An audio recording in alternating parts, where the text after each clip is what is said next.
Los deciles más altos de la población. ¿Qué quiere decir esto? Que quienes menos impuestos pagan en comparación con otros países son los ricos, no las empresas. Las empresas más o menos pagan la misma proporción, pero sí los ricos. Entonces, donde tendríamos que pelear que suban los impuestos no es tanto en las empresas, sino en las personas ricas de este país, que gastan en comparación a otros países que pagan mucho menos impuestos en comparación a otros países. Ahora, ¿qué pasa con las empresas y dónde dejan de pagar? Sobre todo en una cosa que se llaman los créditos fiscales. ¿Qué son los gastos y los créditos fiscales? ¿Qué es esto? Exenciones, ¿no?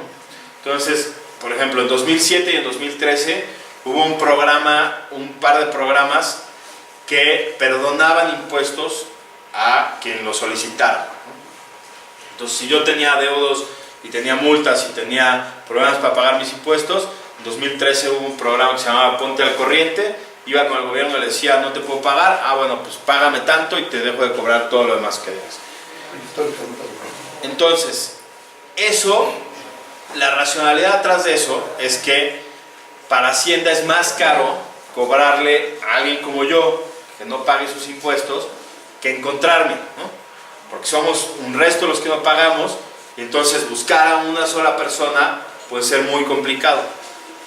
Pero hay créditos fiscales de miles de millones de pesos, ¿no? Entonces lo que hemos dicho en Fundar siempre es, pues eso no es racional. O sea, si hay una empresa que te debe 1,000 millones de pesos, pues no me digas que es más caro cobrarle que no cobrarle, ¿no?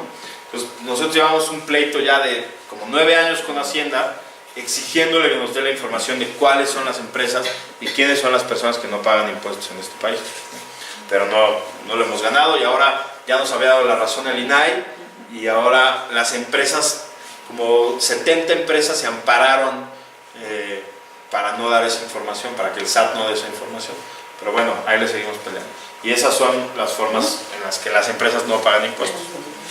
De todos modos, ese no es el principal problema. El principal problema, como les digo, es que las personas más ricas no pagan suficientes impuestos en México, ¿no? La tasa más alta de ISR, de impuesto sobre la renta, me parece que es 35%, 30 o 35%, 30. En México hay países donde esa tasa es 65, 70%. Entonces, imagínense, los ricos pagan el 65% de sus ingresos, ¿no? de lo que obtienen. ¿Por qué es importante eso? Hay una forma de medir la desigualdad que se llama el índice de Gini. No sé si ustedes han oído hablar de eso. Sí. Lo que dice el índice de Gini es qué tan igual o desigual es una población. Entonces, cuando el índice de Gini se acerca a 0, eso quiere decir que hay igualdad absoluta. Cuando el índice de Gini se acerca a 1, eso quiere decir que hay desigualdad absoluta. Entonces, casi todos los países que son como México, antes de que se paguen impuestos, son medianamente desiguales, están como en 0.5 ese índice, ¿no? Lo que sucede en muchos países, por ejemplo en los países europeos, o en Japón, o en Canadá, es que a la hora que se pagan impuestos, la sociedad se hace mucho más igual, porque los ricos pagan mucho más impuestos que los pobres. En México eso no sucede, ¿no? En México, después de impuestos, el Gini aumenta. ¿Eso qué quiere decir?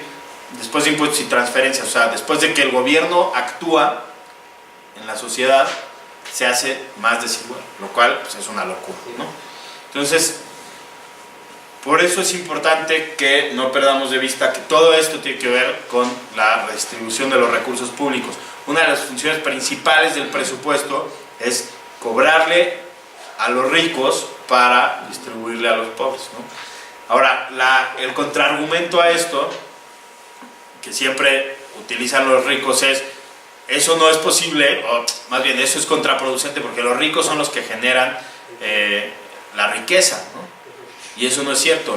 Los últimos estudios lo que dicen es, los ricos lo que hacen es que gozan de esa riqueza, pero en realidad esa riqueza se produce en los deciles más pobres de la población, son los que realmente aportan el trabajo, ¿no? Entonces, ahí me parece que hay, o sea, si esto tiene una batalla cultural interesante que dar es ahí, ¿no? Tenemos que modificar el discurso para revertir esta idea de que los ricos son los que generan toda la riqueza y que esa riqueza al final va a permear en todas las capas de la población. Eso no es cierto, eso no va a pasar, ¿no? Si seguimos con ese discurso, lo que va a suceder es que se va a ir haciendo cada vez más desigual. Por ahí Oxfam, una organización de la sociedad civil muy interesante, que si pueden rastrear, se lo recomiendo, encontró hace poco que el 1% de la población del mundo tiene el 50% de la riqueza, ¿no? Entonces, pues eso es resultado de este discurso de, sí, nosotros generamos la riqueza que va a permear. Eso no es cierto, no pasa. Lo que tenemos que hacer es que el Estado, que es la única forma en la que se ha encontrado que se puede hacer esto, redistribuya los recursos, le cobre a los ricos suficientes impuestos para poder dar servicios, bienes y servicios a quienes no necesariamente tienen tanto dinero. Nosotros justo en subsidios al campo, esa fue una de las cosas que vimos, ¿no? Que uno de los graves problemas era que una gran cantidad de recursos que se supone que tendrían que estar dirigidos a campesinos, se estaban yendo a latifundistas y a grandes empresas. Sí, hay como dos formas de igualar. Una es a través del salario, que ese es otro de los graves problemas de México. El salario mínimo en México es de los más bajos del mundo, ¿no? Así es, aunque también eso, si lo vemos desde la perspectiva de derechos, pues no son dádivas, ¿no? Nosotros tenemos derecho a la salud, derecho a la educación, y eso lo tendría que garantizar el Estado. ¿Cómo lo garantiza el Estado? Cuando lo garantiza a través de cobrar suficientes impuestos para poder hacerlo, ¿no? Justo después del receso, al que ya nos vamos a ir en cualquier momento, vamos a regresar a ver cómo se ve esto, digamos, en la vida real, ¿no? Cómo se ven los documentos. Nada más, antes de acabar, les quería mostrar rápidamente cómo se ve, cómo son los ingresos del sector público presupuestario, de acuerdo a la última cuenta pública que está disponible, ¿no?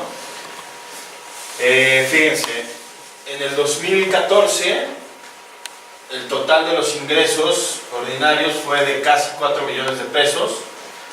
En el 2015 se habían proyectado un poquito más de 4 millones y se recaudaron 200 mil millones de pesos más, ¿no?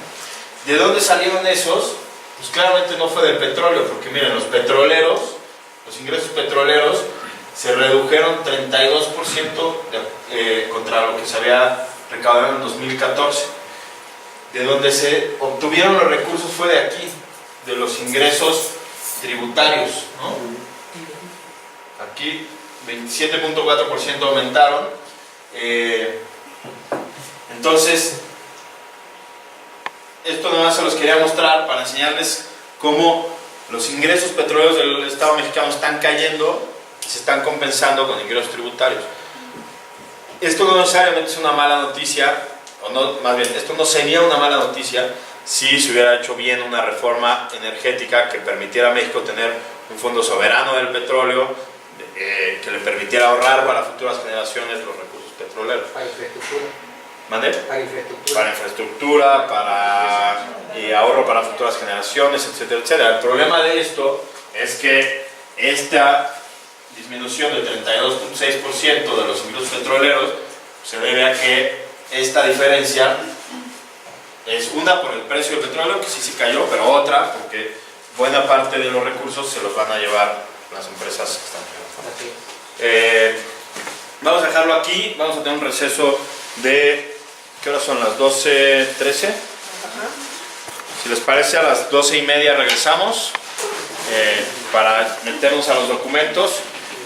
Vamos a ver rápidamente, regresando, los ciclos presupuestarios del gobierno del Distrito Federal y del Estado de México, y de ahí ya nos vamos con los documentos. En los estados sucede una cosa muy similar. Vamos a ver rápidamente los ciclos de la Ciudad de México y del Estado de México.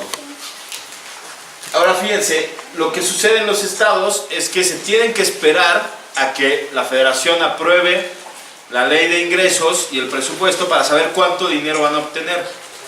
Entonces, el 30 de noviembre de cada año, en la Ciudad de México, el Ejecutivo de la Ciudad de México, el jefe de gobierno, a través de la Secretaría de Finanzas, manda su proyecto de presupuesto de egresos, ¿no? El 30 de noviembre. Y se tiene que aprobar, espérame un segundo, el 15 de diciembre, ¿no? Entonces, y cuando es un año atípico, o sea, cuando hay elecciones de jefe de gobierno, se tiene que mandar el presupuesto el 20 de diciembre para que se apruebe el 27 de diciembre, ¿ok? Y la ley de ingresos. Luego, la ejecución es igual en todos lados, es el año calendario. Ahora fíjense, aquí es mucho más cerrado el espacio para negociar, porque es del 30 de noviembre al 15 de diciembre, ¿no? Solo tienen 15 días para negociar. Y también hay informes trimestrales, como en la Federación, y la evaluación es un poco más larga, ¿no?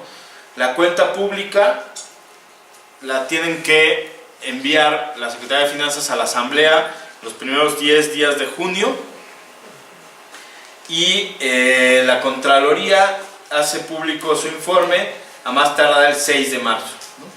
Del año siguiente. Ahora, en el Estado de México la cosa es bastante similar. El gobernador tiene que mandar su proyecto de presupuesto y su iniciativa de ley de ingresos el 21 de noviembre de cada año, y tiene que quedar aprobada el 15 de diciembre.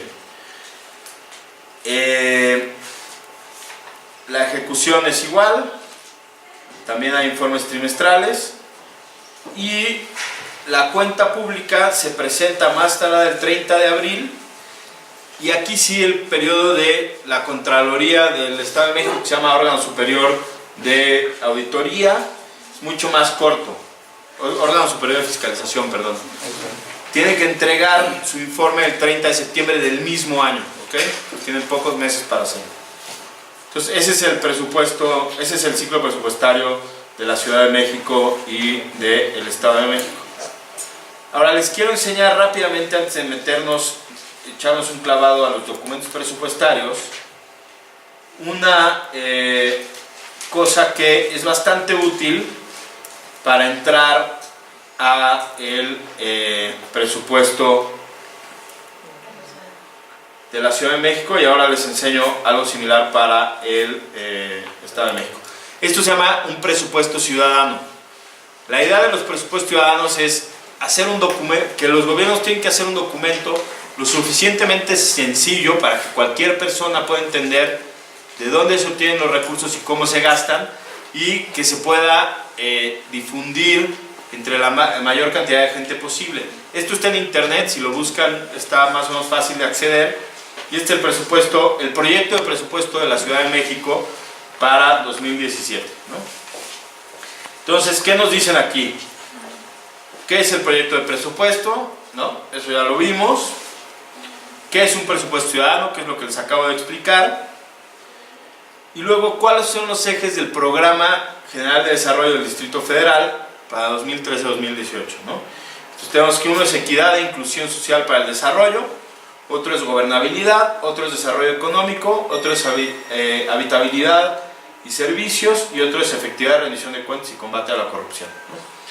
Y aquí está cuánto se piensan gastar para el siguiente año en esos ejes, ¿no? ¿Qué más nos dicen?